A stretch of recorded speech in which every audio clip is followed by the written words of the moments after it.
Welcome to the Timescales interviews. Today we have a very special guest, actor, artist, and musician, the extraordinary Christopher Naylor. Hello, Christopher. How are you doing today? Hello, Greg. I'm very well, thank you. Please call me Chris. Okay, I will do so. Thank you kindly.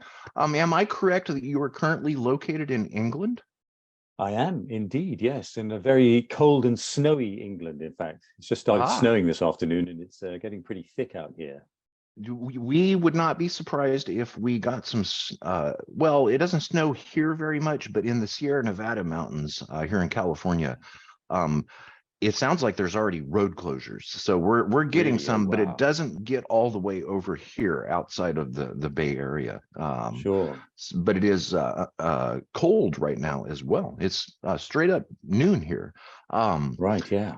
Now, so that would put it about 8 o'clock your time. That's right, yeah, 8 o'clock on Yeah. a Sunday night, yeah.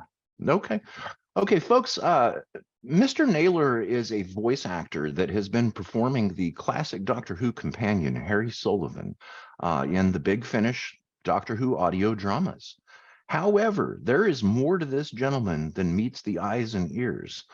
Mr. Naylor is also a talented artist. He's a fan of music and a musician himself, and even more. Today, thanks to his generosity, we're going to briefly touch on each of those areas today. So, Chris, anyone that follows you on Twitter, where I met you, should be aware of the fact. Well, I also met you on Etsy, but anyone that follows you on Twitter should be aware of the fact that you are a fan of Fleetwood Mac. And we all saw the unfortunate passing of the singer, songwriter, and keyboard player, Christine McVie, just about 10 days ago. Could you tell us about your music fandom side? Do you perhaps come from a background where music was always on when you were younger? Yeah, absolutely, that's right. I mean, my family come from Liverpool. And so my dad and his brothers used to go and see the Beatles. You know, they saw the Beatles when they were, a small band playing in the Cavern Club. And in fact, I had a long chat with my uncle a couple of years ago, and he was telling me about seeing them playing at a local race course in the club of the local race course. And he said they were just like another band, really. So that's kind of extraordinary. But so their music was always on, and my mum was always a big music fan. And so, yeah, when I was growing up, there'd always be music playing and the radio was always on.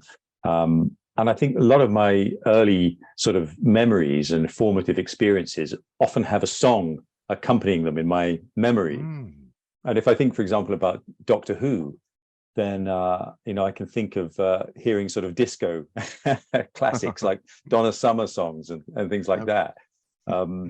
Really strange associations. If I think of Robots of Death, I get Donna Summer comes along, or Gloria Gaynor comes along at the same time.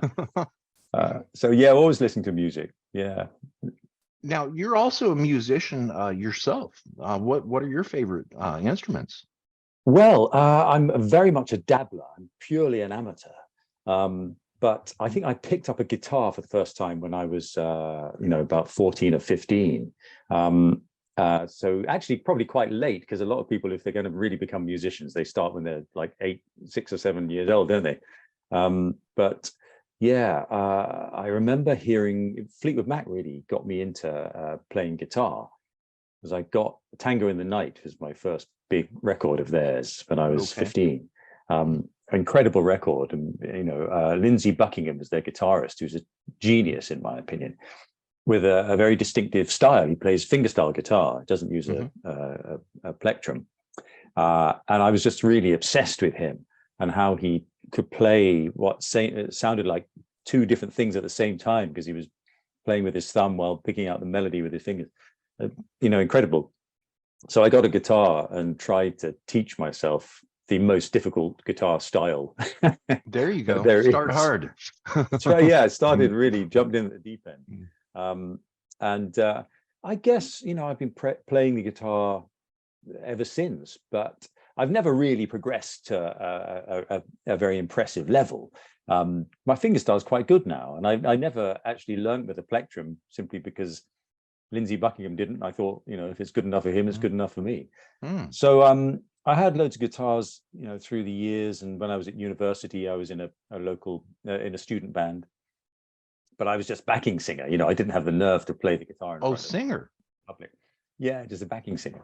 That lasted for a short time, but I've always kept it up. And I find it a very relaxing, way of sort of getting rid of stress, is just to pick up the guitar and have a play. But recently I tried to learn the violin. I'm sort of at grade, just above grade 2 at the moment. So Okay. I'm trying to, learn something formal for the first time. Very interesting. That's exactly what I suspected, that you came from a background where there was music always on. Yeah. So let's touch on your artwork. From Instagram to Etsy, the popular craft site, and all places in between. There are some absolutely gorgeous works of yours on display, and some even available for sale. Are you an actor that is also an artist and a musician? Or are you an artist that is also a musician and an actor? That's a good question. I think, I was thinking about this recently, and it feels to me like there's a sort of race between the things. And sometimes being an artist gets a little bit ahead, and sometimes the acting gets ahead. And in recent years, particularly through the COVID lockdown and things, when there was no theatre to be had, and very little was being produced, I just turned into an artist really full time. So I was drawing, and I was selling pictures and prints, and getting commissions. And so I felt like a proper full-time artist. I've always thought of myself really as an actor. And I plug the gaps when I'm not working by selling pictures. But I think, it's a very common thing, I think, particularly for actors, to want to have some other way of expressing themselves. It's such a precarious job. A job is a limited amount of time. You might be on a theater production for 3 months. If you're filming something, it could just be a matter of days. If it's audio drama, you're there for a day. So you have a lot of time to yourself. And also acting is an interpretive job, because you get the words from somebody else. The writer writes the story. And then if you're filming something, you turn up on set and they tell you where to stand. You block it a bit, but they say you need to move from here to here. And so you get to interpret that, and you put your own spin on it. And that's where the creative side of being an actor comes from. It's an interpretation of somebody else's story. But I think a lot of actors find that they're missing a truly creative outlet. So that's why I think, you'll find a lot of actors are also writers, or musicians, or artists like me. You find another way of expressing and having an outlet for your creative imagination. So I think it's very healthy. They feed into each other, and I think they support each other in a very useful way. Okay, that's interesting. So the COVID pandemic lockdowns had an actual positive side effect on your decisions in art. Yeah, I've been on tour with a theatre production for nearly a year and a half at that point. I've been touring around the world with a show called War Horse, which is a National Theatre of Great Britain. It's a wonderful production with a beautiful puppet horses, a very, very famous production. And so I've been away for a long time, and then suddenly War Horse, yeah. Yeah, okay. Spielberg, of course, made a film of it, but the theatre production is the original and the best, in my opinion. Okay, but there we go. Yeah. And who did you, what character were you in War Horse? I played a German officer called Friedrich Muller, Captain Muller, and Friedrich takes care of the horses, and they end up behind enemy lines, behind German lines, and he tries to escape from the war and take the horses to safety. And it all ends in a very tragic way. But yeah, so that occupied my life for a long time. And then I was back home in the UK when we got locked down, and I just picked up my paintbrushes really and just got on with it. And I think because I've always been an artist as well, I've been quite frustrated really when I've been on the road. I had no chance to really make pictures and get on with it. So it was really wonderful sort of enforced period of artistic expression for me.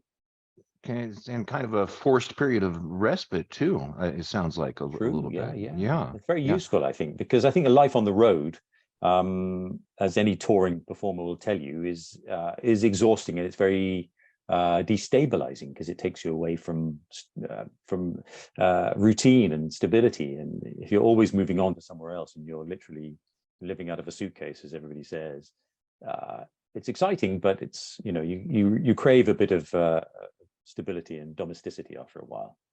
Okay. Okay. Very, very interesting. I am the war horse made me think of something.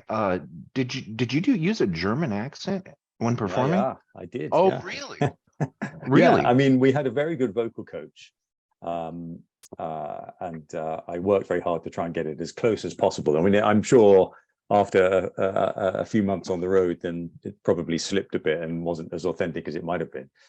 But yeah, I mean, that's one of the things, as an actor, you have to be as versatile as you can, and it's great. You know, it's a wonderful challenge to stretch yourself in these ways.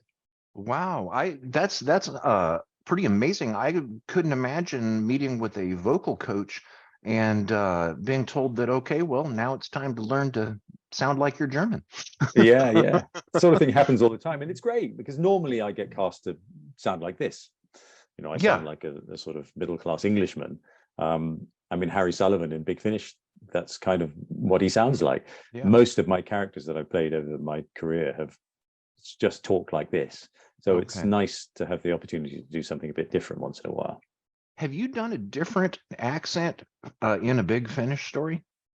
I'm sure I have. In fact, I played a German soldier. See, that's what I thought.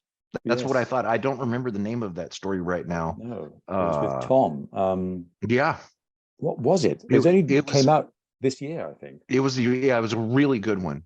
I'll Right, find yes. that. Yes, I'll yeah. find out which one that is, and we'll put a link down below so that Oh, people great. can find and listen to that.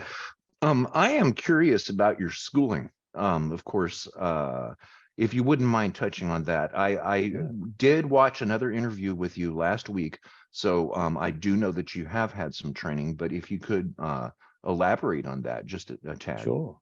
Yeah. Well, I mean, going back to school, I was always doing drama, and I took my my GCSE exam in drama, and that was a very useful and formative time for me. And I had a very good and inspirational teacher there, Mr. Edney was his name, and I remember him very clearly saying that he thought I could be a professional actor.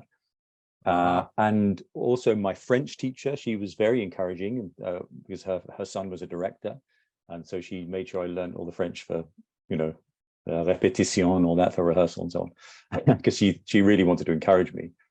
And actually my PE teacher, my physical education teacher, my sports teacher, you know, he was really keen. He actually said he thought I should be an actor, and I was a terrible sports player. You know, I was like the worst in his class. But so he must have been very disappointed in me on the rugby pitch, but he thought I should become an actor. So that was really surprising encouragement coming from a very surprising direction. No doubt, no doubt. I think you just answered our next question here. I was going to ask, perhaps when you were a school kid, did you have any mentors that supported your artistic desires? And you have mentioned 3 right there. So, do you recall anyone telling you that you have genius? Genius? No, because I don't. But Okay. I know. I mean, I can remember. I mean, that's an interesting one, isn't it? Because I think it's a word that it should be applied sparingly. You know, I certainly remember my drama teacher saying that he thought I could become professional, like I said. And that was really quite a surprising moment, sort of bolt from the blue, because it made me think, wow, I really can do this. And I think when you're a young person, to have an adult saying something like that to you, it can really change how you feel, can't it? I think it can make you, it can open up your horizons. I mean, a few years ago, I worked on a play with some school children. I was like the professional actor. in this school's production in conjunction with sort of other theatre professionals. There are a bunch of us who went into a school, and most of the kids were there because it was, you know, it was a fun extracurricular thing to do, and they all enjoyed it, and they did as much work as they needed to in order to make the play work. And there was one boy, and he was, I think they're all about 14 or something, 13 or 14. And he was always a bit late for rehearsals because he was sort of oversleeping because he was a teenager and, you know, needed his sleep and all that. And he was mostly concerned about how he looked and which tracksuit he was wearing. But he was really good. He had exactly what an actor needs. He had focus and he had concentration. He put in the work. You know, he knew his lines. He listened to the other actors, so he knew his cues. And at the end of it, I said, you know, you could, if you wanted to become an actor, you could do it because you have the right mindset and you're very good. And they all wrote me a little card afterwards to say thank you. And this boy said, maybe we'll act opposite each other one day. So maybe we will, you know. And it's funny, isn't it, how it just takes one word from a grown-up when you're that young to set you off on a path sometimes. Yeah, it would definitely make sense. And that's, I appreciate you mentioning that. That's that's very important, because this interview series is intended to be educational. And it sounds as if you did a little bit of a stint as an educator yourself. Yeah, I guess so. I mean, a lot of my friends work as directors and they run workshops at drama schools and things like that. And I've never really done that. And that's a very specific set of skills, sort of teaching and passing on knowledge. And it's not a set of skills that I feel I really have in my skill set. In fact, years ago, a lovely actor friend of mine, she was teaching at a drama school here in the UK, and then she got a job, and so she couldn't do the last 2 or 3 weeks of the course. So she asked if I would take over for her. And so I went along, and they were studying some plays, and she gave me the plays that they were studying, and I just had to watch the scenes that they were doing and direct them and coach them and give them notes. And I just couldn't do it. It was a real strange thing. It's a sort of a failing in my skill set. I watched them rehearsing their scenes, and if they couldn't understand the scenes, or if they couldn't get the dialogue right and understand what the dialogue was about, I just wasn't able to explain it to them, because I was just looking at them thinking, why don't you know how to do this? And I couldn't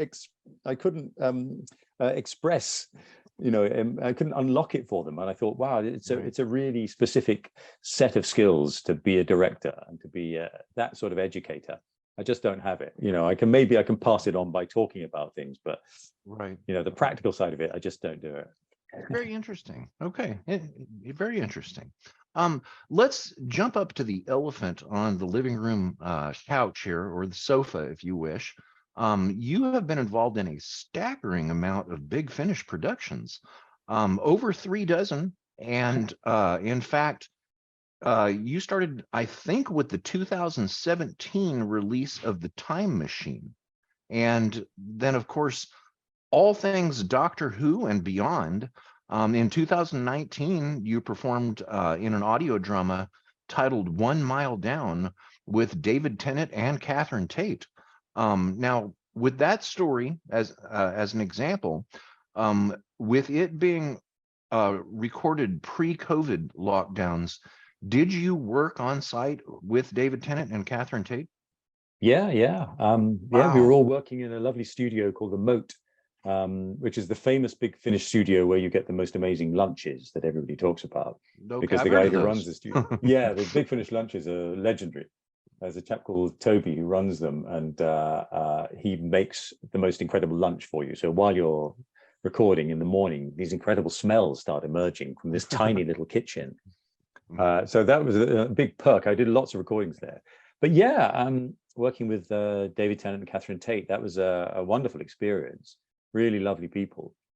And so, yeah, that sort of pre-COVID era when we were just in the studio all the time was great, because I mean, it's an actor's dream, and to hear you say I've done more than 3 dozen, that's extraordinary. Yeah. Oh yeah. It's Yeah. at least 40, Is and it they're really? yeah. It's definitely 40.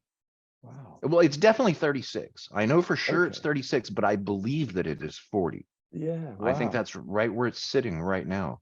And then of Yeah. course I did not look for upcoming unreleased stuff. So Right. there may be more, but we won't talk about Yeah. that. No spoilers here. No Um, spoilers.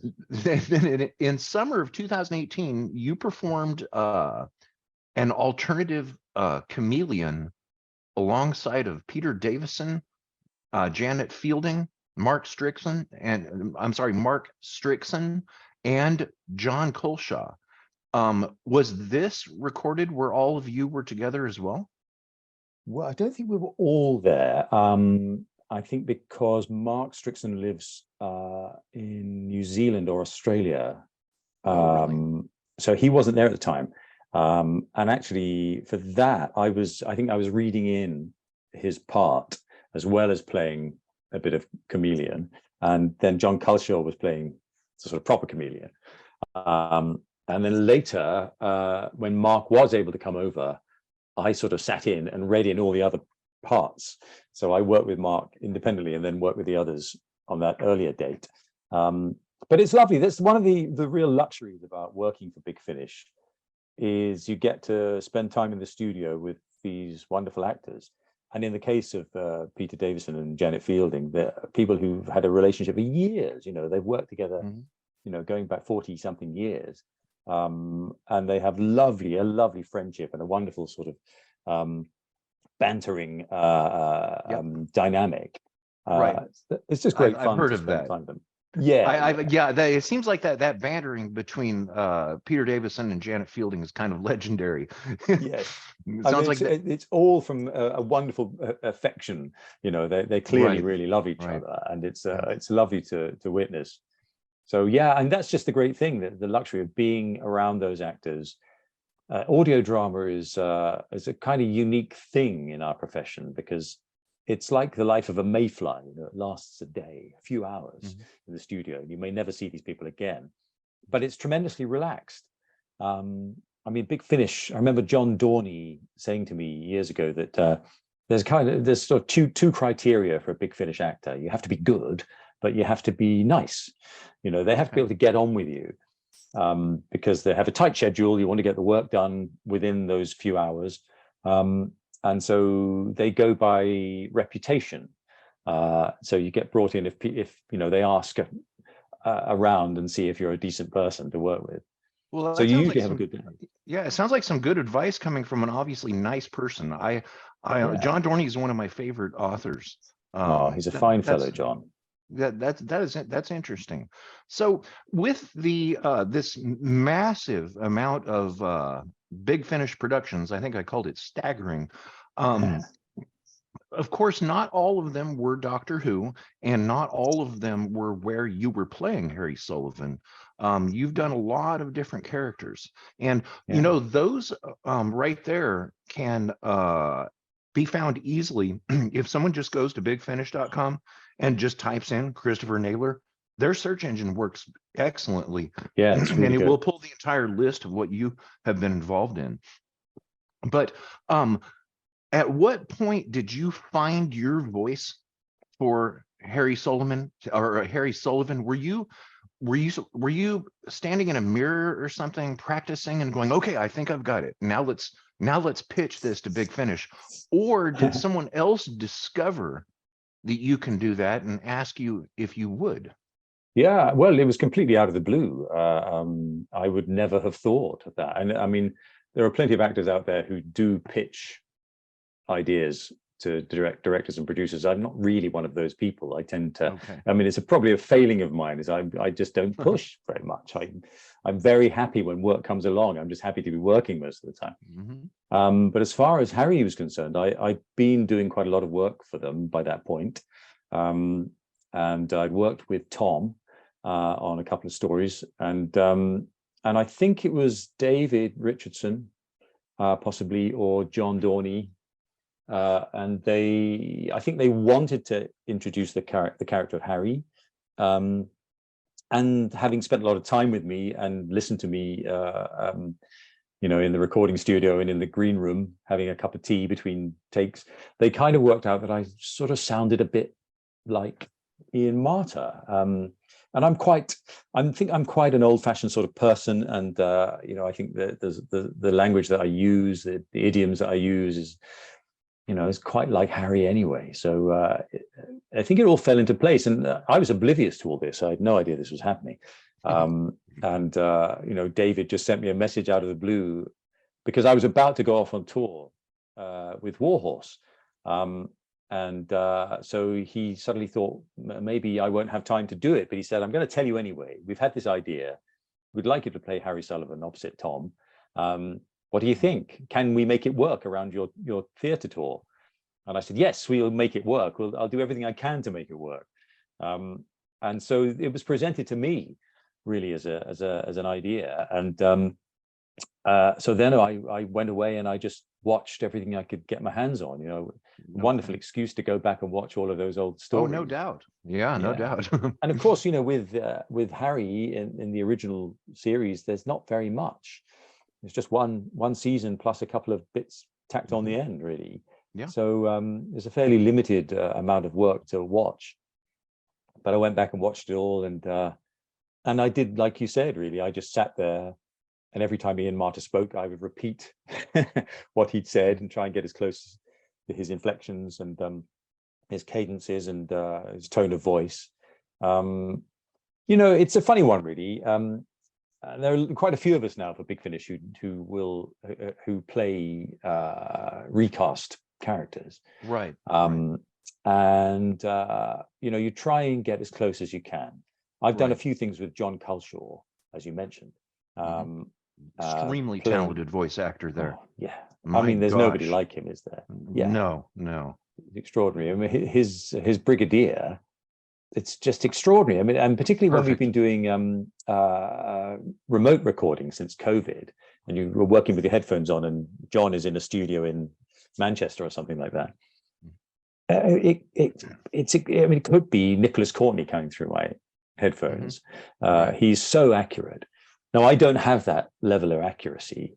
I can get close. I can sound pretty much the same sort of vocal tones as Ian Marter, but I'm not that skillful an impressionist. But so all I can really hope to do is to try and, with the help of some really good writing, is to get the spirit of the character.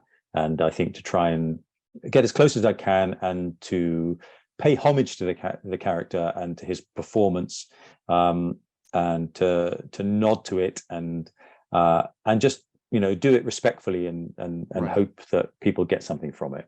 Okay. I know that Sadie Miller had done the voice of her mother, Elizabeth Sladen. Yeah, that's right. Yeah, and that was absolutely excellent as well. Now, it's interesting that you mentioned the lack of Harry Sullivan in the original Doctor Who television series, where he really was not around for that many episodes. Do you feel that that sort of brief period, considering the overall long history of Doctor Who, has given some of the authors the ability to build out Harry even more? Yeah, I think you're right. I mean, it's clever, isn't it, what they do? Because with Big Finish, there are the interesting thing about Doctor Who, and certainly in the classic series, is that a story is not really referred to once it's over. They get in the TARDIS and off they go, and the next week a new adventure is beginning, and they don't say, "Weren't we lucky we got away from the the Zygon?" It's not really referred wearing to. The same clothes. Yeah, it's wearing the same. That's right. And so whole weeks and months could have passed, which is where those Big Finish stories slot in. And I think that gives a lot of scope for the writers to just play. And with Harry, that's true. I mean, I won't say he was an underwritten character, but there's a lot that he didn't get the chance to do. And I think because he's quite old-fashioned, because he's often bemused and befuddled by technology. It's very interesting for writers to drop him into different situations and to see how he'll react. And I've done quite a bit now, and it's always wonderful because they manage to get his voice. I read the pages that come through the scripts, and I think, wow, there's Harry. Right. So a lot of my work is done for me. So they wind up the little clockwork toy and put him in the story, and off he goes, and you see what happens to him. Right. Okay. Now, looking at recent releases, one of them stands out to me, which is the Big Finish Doctor Who, the Seventh Doctor Adventures, Sullivan and Cross AWOL, where you not only knocked the ball out of the park as Harry Sullivan, good job there, but you worked along with Sylvester McCoy, and alongside of Eleanor Crooks, the mysterious Naomi Cross. That character, I'm very curious about that character, and it wasn't the first time that you had worked with Eleanor, but you also worked with a brand new director, the pop musician Bethany Weimers, and all I can say is, wow, I love her music. Great. And this is a very highly rated release, with one review in particular is Indie Mac User, which called it a grand new era for the Seventh Doctor. How excited are you about this release, and what was it like working with a brand new director? Well, I was very excited about it, and it's something that had been mentioned to me quite a long time ago. When I first started playing Harry, they already had plans for him. They already knew where they wanted him to go, and so they said, we're going to be putting you with Sylvester. And I thought, wow, and it just took quite a long time to get there. And in fact, much earlier this year, I was in California. I was at the Gallifrey One convention. Oh, down in Los Angeles. Yeah, we were a bunch of us invited with Jason Haig-Ellery to have a Big Finish panel there, and Sylvester was there. And I'd never met him before, but he's one of those people, very like Tom Baker, really, that in the sense that he was an icon of my childhood. Mm-hmm. Because Sylvester over here was often on children's television programs, and he had this crazy persona, this sort of mad professor energy, and was always, any show that had Sylvester McCoy in it was always interesting and funny and chaotic and worth watching. So he was a bit of a hero, really, and I met him very briefly after the final day of the convention, and I just introduced myself and I said, Sylvester, I'm Chris, and I think we're going to be recording together later this year. And he was very polite. So when we finally got together, it was lovely. I mean, he's such a lovely man. He's a really nice guy, really intelligent, and very down to earth, and very normal, but funny, and a bit loopy at the same time. So it was a joy to work with him. We had some really lovely time working on that, and I hope there is more to come, because as you say, it's gone down really well. And Bethany is lovely. I mean, I think she was quite nervous because it was her first gig, but she took to it like a duck to water. So I'm hoping that we get to work with her again too. Okay, very good. So I think I already know the answer to this next question here. Do you recall when you started watching Doctor Who, and who is your doctor? Well, Tom is my doctor. Oh, okay. Absolutely. I mean, when I was born, and when John Pertwee was the doctor, so I guess he will have been the first doctor I saw on screen, because I'm sure the show was certainly on when I was very little, but I don't really remember watching John Pertwee's Doctor at the time. Subsequently, yes, but I do very strongly remember seeing Tom as the Doctor, and I was one of those kids who hid behind the sofa. I found it terrifying, that program, completely compelling. It was my favorite program. And I think from the very opening titles, that in my opinion, never beaten, Tom's titles were just so thrilling. That music just plunges you straight into this sort of vortex of excitement, and his face coming towards you, I mean, he's an extraordinary person, Tom. I think he's one of those very lucky actors who has the whole package, really. He looks amazing, those big eyes and the You're right. big features and the curls and big teeth. Yep. He's there's nobody like him, and that voice, and his height, everything, and the costume. I could go on for hours. Tom's Doctor was like a pure icon of my childhood. I can remember, I remember Genesis of the Daleks very strongly and being terrified. And I remember Pyramids of Mars very particularly. I mean, really scary stuff for a small boy. I was 3 or 4 years old, and whether my parents should have been allowing me to see this, I don't know, but I'm glad they did. But yeah, I mean, those images, I'm sure, all Doctor Who fans feel the same. They're sort of burned into your memory. And you watch it years later, and of course a lot of the power that comes when you watch them again is sort of nostalgia, mixed in, because it evokes those feelings that you had the first time round. But yeah, I still think he's the best. And fans love to capture that nostalgia, especially if you look at people doing Zoom chats online. There's always a bookshelf in the background that has every single episode on VHS or DVD or Blu-ray or all of them. Speaking of nostalgia, with Tom Baker being your doctor, mine as well, simply because when I started watching the series, that was when he was being broadcast, or his doctor was being broadcast on PBS in the US. So when I found a Doctor Who in an old paper TV guide, Tom Baker was the doctor. So, and then my first companion was Louise Jameson. But with us having that in common, and you having now worked with Tom Baker, where I believe your first Big Finish Doctor Who audio drama as Harry Sullivan was with Tom Baker. I mean, was that a little bit surreal? I mean, how would you put it? Yeah, I mean, completely surreal. I can remember as a boy, I wanted the TARDIS to land in my back garden and Tom Baker to step out. And I used to, at school, we would play Doctor Who, and sometimes I was the Doctor and sometimes I was Harry. And so it's a very odd thing to find myself in a studio with Tom just over there, and the headphones on and him calling me Harry and me responding and saying, yes, Doctor. It's completely bizarre. It's one of those bizarre things that acting as a career is very good at doing, because you grow up and those are your heroes and you get to work with your heroes.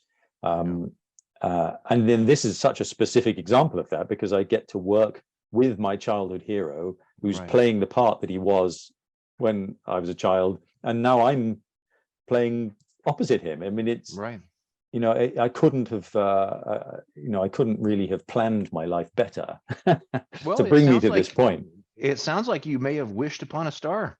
Yeah, maybe I did. Yeah, maybe that's what happened. It came true. No doubt. So did you watch Rose live back in 2005 when Doctor Who came back? I did. Yeah, I did. In fact, I had been, I was seeing some friends of mine down in Cornwall, and we all gathered and watched the show together. And I can remember having been visiting them like 6 months before or a year before, when there was no sign that Doctor Who was coming back. And there was a bookshop there. And they had a full-size Dalek in the bookshop. And I remember I was sort of browsing, looking at the books, and a mother and her son walked past, and the mum went, "Oh, look, there's a Dalek." And the little boy went, "What's a Dalek?" Oh, what? He's like a 7-year-old, and he'd never seen Doctor Who because it hadn't been on. He'd never heard of a Dalek. And then I thought, oh, how sad. It's really sad that he doesn't know what it is. And then Doctor Who came back, and I thought, now that little boy knows what a Dalek is.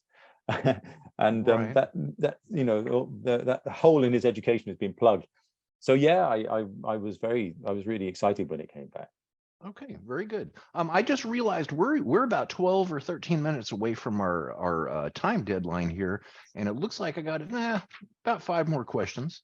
So here's one of them. I do want to ask this one, and because this is common with to the whole interview series. Um, when I've interviewed people, I've learned that in all areas of art and entertainment, people have experienced a less than a pleasurable aspect, which is called rejection, Mm. such as where there's something you audition for that is declined or you're just flat out ignored. And I'm wondering, have you ever had to deal with the rejection? And if so, how did you deal with it? Yeah, I mean, I think I'm. It's like it's a daily occurrence, really. Or I mean, as an actor, it's you're far more frequently rejected than accepted, I would say. Mm, And that starts really early on. I mean, I can remember applying to drama schools and being rejected completely out of hand the first time round, because I was still at university and I applied just to 2 drama schools, which is crazy because you always need to apply to more than that. And they both rejected me. And in one of my auditions, I forgot my words. And mm, I mean, I was so naive. And I remember saying, sorry, I just need to go and look at my lines. And I went back and looked at the script. It was crazy mhm, behavior. And yeah. that was my first rejection. And I learned something very important from that, which is that you have to prepare. You've just got to work.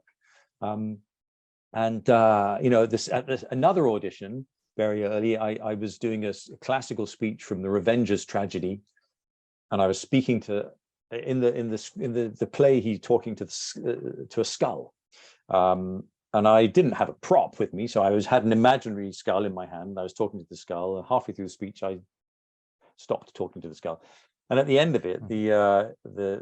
the fellow who was auditioning me said, "Where did your skull go that you were talking to?" And I said, "Well, I just, I didn't need to."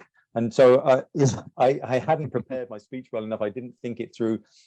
So, I mean, it was very useful, the formative experiences. And I think, one thing that we get as actors, which I think a lot of the rest of the population of the world doesn't, is we become very, very used to being in an interview situation. Audition situations, they're so frequent. You have hundreds of them, thousands of them in your career. Mhm. You're really used to sitting in front of somebody, knowing why you're there, giving them what they want, and leaving and forgetting about it. Okay. Now, for most people in the normal world, a job interview is a really significant thing, and it's scary, and a lot hangs on it. And if it goes wrong, then it can be really bad. For actors, it's a really familiar energy, a familiar space to put yourself into. And I think because of that, rejection isn't a negative. It's just part of the game. Okay. And so, yeah, I think it's very useful. Okay, very good. I'm wondering, do you have how do you feel about cryptocurrency? And you kind of might know why I'm asking that. Well, I mean, I have very little experience. I'm financially, like many actors, I've never been in my job to make money. It's always Okay. a bonus when you're paid well. So Right. money is not a motivating force in my life. And of course, all money is kind of made up anyway, isn't it? Hmm. Money doesn't really exist. The idea that you can go into a bank and with your £20 note and say, "I'd like the gold for this, please. Right. Can you give me the gold that represents?" That just doesn't happen anymore. It's not. Right. So paper money is probably as meaningless as cryptocurrency. But I mean, my sort of toe that's been dipped into that is a friend of mine once recently sent me a message saying, "I think you should get into NFTs as an artist, Hmm. non-fungible token." Right. Now, I don't know a huge amount about what precisely that means, but what I do know is that I think I like tangible things. I like to make things with my hands. I like to, I mean, I have paints and brushes here. I've been working on a commission recently as a paintbrush. And so I like to have a piece of paper or a canvas or something in front of me, and I like to express myself. And I think there's something rather wonderful about seeing a physical thing that's been made by one person that is then given to another person, and they can look at it and feel it and admire the practical skill that goes into it. Now, if that's just if that all you're really getting is just a token that tells you own those pixels, but somebody else can reproduce it, but you own the code that's in some server somewhere that's using a huge amount of energy to keep it alive, then I find that really problematic. But it's an area of the world that I don't engage with very strongly. Okay, very good. Fair enough. I don't either right now at present. Not since the last what do they call that? Correction. Oh yes. So okay, so it looks like we got just a couple more here. Real quick, do you have any hobbies aside from being a smash success actor and artist? Are you a chef? Do you skydive? Anything crazy like that? Do I do any of that stuff? No, not really. I love being called a smash success actor. I might have to put that on my CV. My pleasure. Thank you. It's funny. I mean, I tend to have turned most of my hobbies into money-making opportunities. So, I mean, my hobby as a child was always drawing, and now, often I'm doing it for work. And a lot of other people have amateur acting as their hobby, but that's my job too.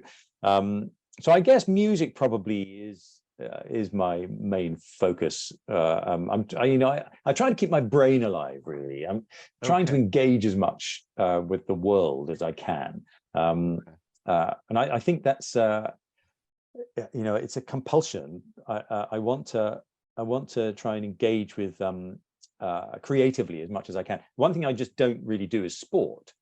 I suppose the way I understand the world comes through artistic sort of interests, and I'm aware that a lot of other people in the world don't focus on that. They're into science, or they're into sport, physical activity, and or politics. And it's interesting, isn't it, how the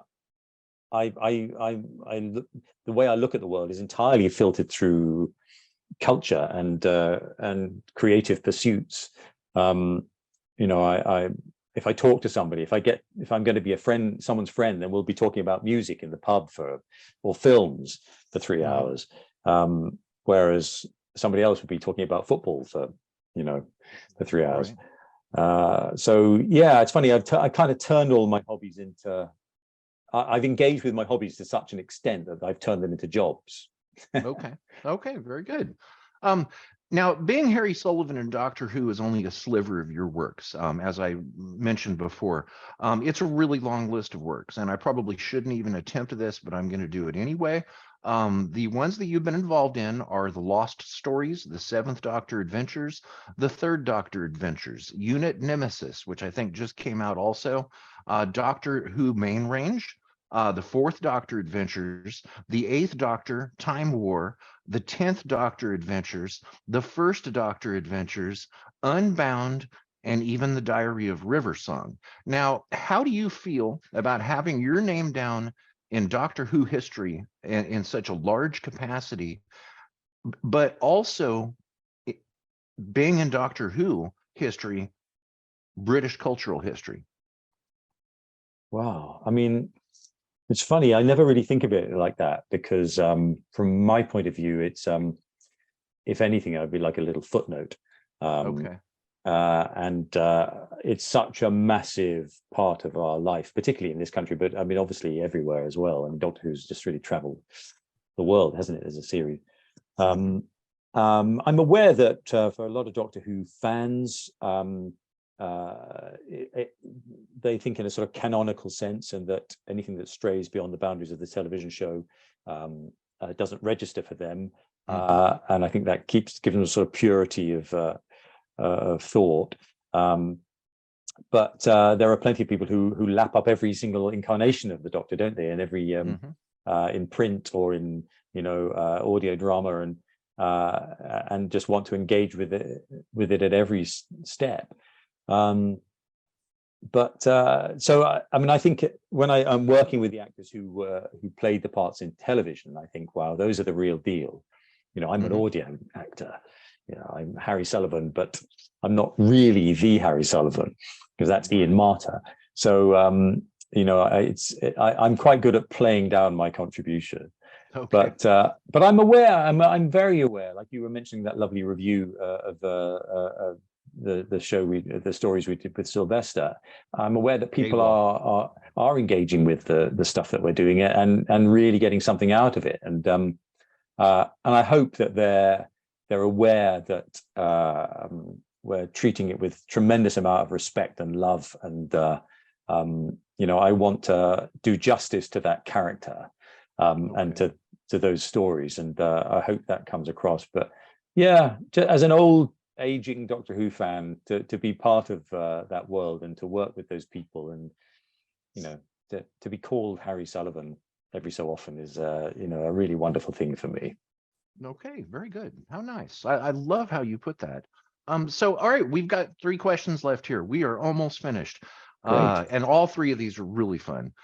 Tell us something memorable, either Doctor Who related or not, something in your career that really stands out to you, and why? Wow, there are a lot of really extraordinary moments.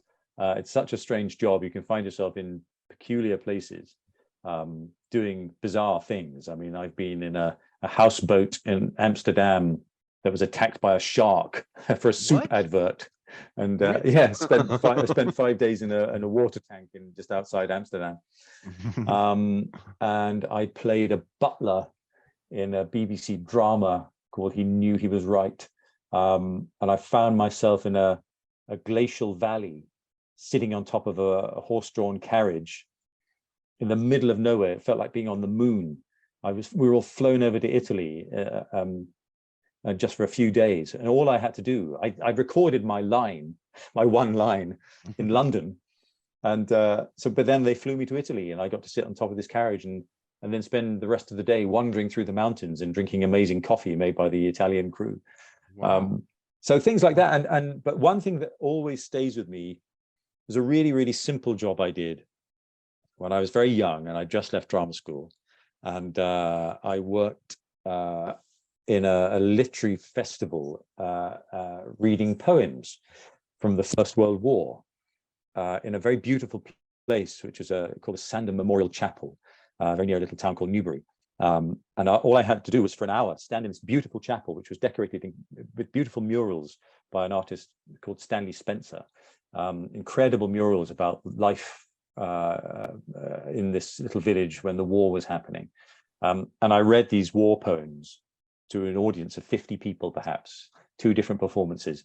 And this woman sent me a poem through my agent that she'd written in response to me, reciting these poems. And it's still on the wall in my mother's house of this poem that this woman wrote about seeing me reading these poems. And I was just so moved that she'd taken the time to write a poem about me reading poems. Wow. And how moved she was. That's beautiful. So that was kind of extraordinary. Wow, that is absolutely beautiful. So to any people, young or old, that may look up this video at some time in the future, seeking advice perhaps based on your success, anybody that has a dream or goal, Doctor Who or not, something that they may be interested in and pursuing, anything similar to what you have achieved, what would you best advise them of?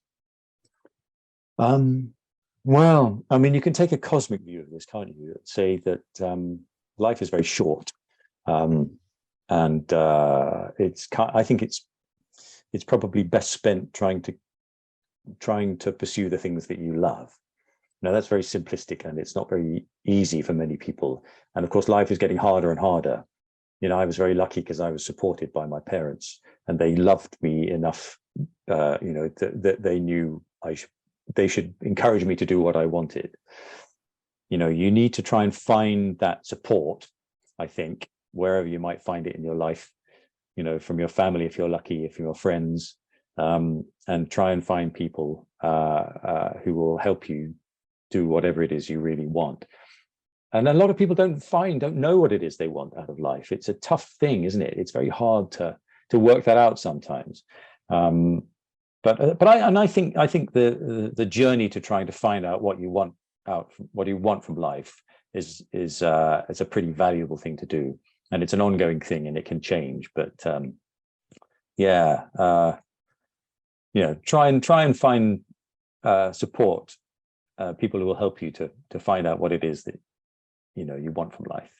Okay, very good. Not sure if that really answers your question. No, it does. It does, and it's an interesting take, and the way that you put that, I can see it being in common with what a couple of other actors have expressed when answering that question. Yeah, I mean, I was lucky. I knew what I wanted from a very early age. Okay. Yeah, I mean, having watched Doctor Who and Star Wars and all that kind of stuff, I knew what I wanted to do, and I was able, with the help of my parents, really, to find out what the route was to get it. So I'm aware that I had a lucky break, really. Okay, very good.